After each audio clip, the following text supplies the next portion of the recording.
Welcome to our channel. आज हम पढ़ेंगे एरिया और पेरीमीटर के बारे में। मैं देखता हूँ काफी टीचर एरिया और पेरीमीटर चैप्टर शुरू करते हैं और शुरू में ही उनको फॉर्मूले लिखाना शुरू कर देते हैं या फॉर्मूले रटाना शुरू कर देते हैं। स्क्वायर के एरिया का फॉर्मूला, स्क्वायर के पेरीमीटर का फॉर्मूला या रेक्टेंगल का एरिया पेरीमीटर, ये सब। कभी उन्हें एरिया और पेरीमीटर का मीन्स या डेफिनेशन नहीं समझाते। एरिया और पेरीमीटर की आप डेफिनेशन समझ लोगे तो आधे से ज्यादा कंसेप्ट आपका यहीं पे क्लियर हो जाएगा। आइए देखते हैं एरिया की definition. The amount of space inside a two dimensional shape. इसका मतलब होता है जो भी जितने भी 2D शेप होते हैं उसके अंदर का स्पेस एरिया कहलाता है। और it's measure in square unit. इसका मतलब होता है जब भी हम एरिया को मेजर करेंगे तो उसकी जो इकाई होगी, यूनिट होगी, हमेशा स्क्वायर यूनिट होगी। आप देखते हो काफी बार बच्चे है ना, एरिया निकाल तो देते हैं लेकिन उसके पीछे स्क्वायर या उसकी जो भी यूनिट होती है निकालना, स्क्वायर यूनिट निकालना भूल जाते हैं। जैसे कि मैं बोलूं, जब भी आप एरिया निकालोगे, कोई भी दो साइड सेंटीमीटर में दे रखी है तो एरिया में हमेशा एरिया निकालते समय उसके पीछे स्क्वायर यूनिट आएगी, यानी सेंटीमीटर स्क्वायर या फिर मीटर स्क्वायर। ठीक है।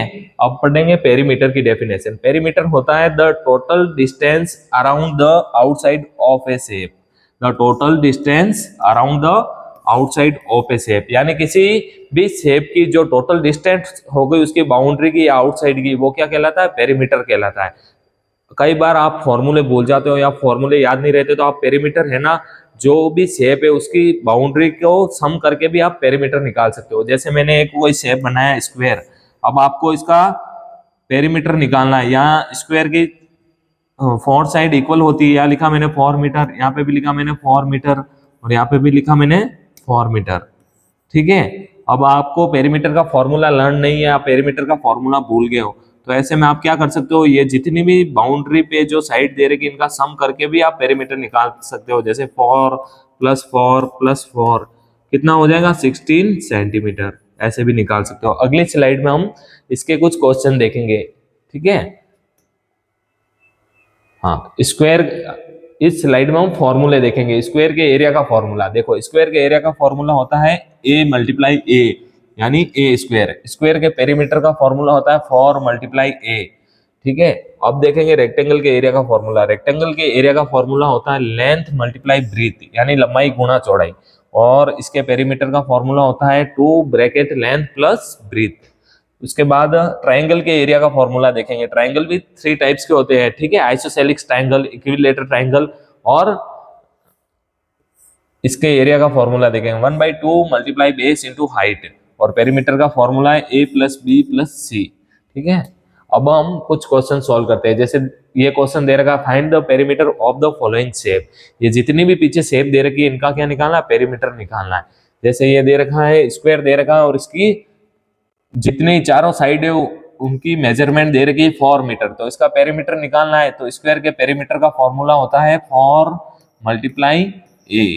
ठीक है। तो 4 का 4, a कितनी दे रखी है? 4 मीटर। तो स्क्वायर का पेरीमीटर कितना निकल के आ जाएगा? 60 मीटर। ठीक है।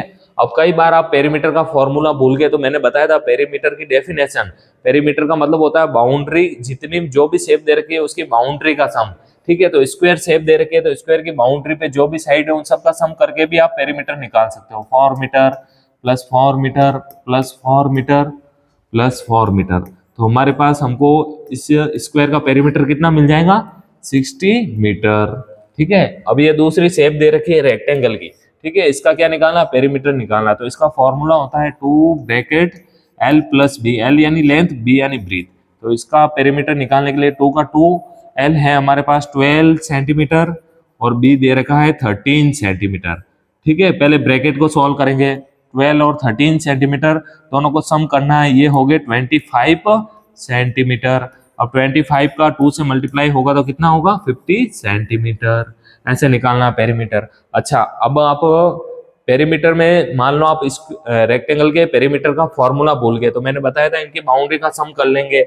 और आप जानते हो रेक्टेंगल में जो ऑपोजिट साइड होती है वो इक्वल होती है। ये 12 सेंटीमीटर है तो इसके ऊपर भी ये वाली साइड 12 सेंटीमीटर होगी। ये 13 सेंटीमीटर है तो ये भी 13 सेंटीमीटर होगी। अब बाई चांस आप फॉर्मूला भूल गए तो इसकी बाउंड्री का सम करके भी निकाल सकते हैं। 12 सेंटीमीटर + 13 सेंटीमीटर + 12 सेंटीमीटर + 13 सेंटीमीटर। तो इसका जो पेरीमीटर निकल के आएगा कितना आएगा? 15 सेंटीमीटर ही आएगा। ठीक है। तो फॉर्मूले रटने नहीं है, फॉर्मूलों को समझना है, ये फॉर्मूला कैसे बना है। अगली स्लाइड में एक और क्वेश्चन सॉल्व करते हैं।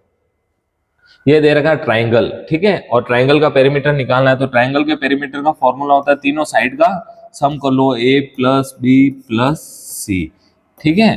तो 5 centimetre plus 5 centimetre plus 5 centimetre, तो कितना हो गया पेरीमीटर? 15 सेंटीमीटर, ठीक है। इसके नेक्स्ट पार्ट में हम पढ़ेंगे एरिया के कुछ क्वेश्चन को डिस्कस करेंगे। Thank you.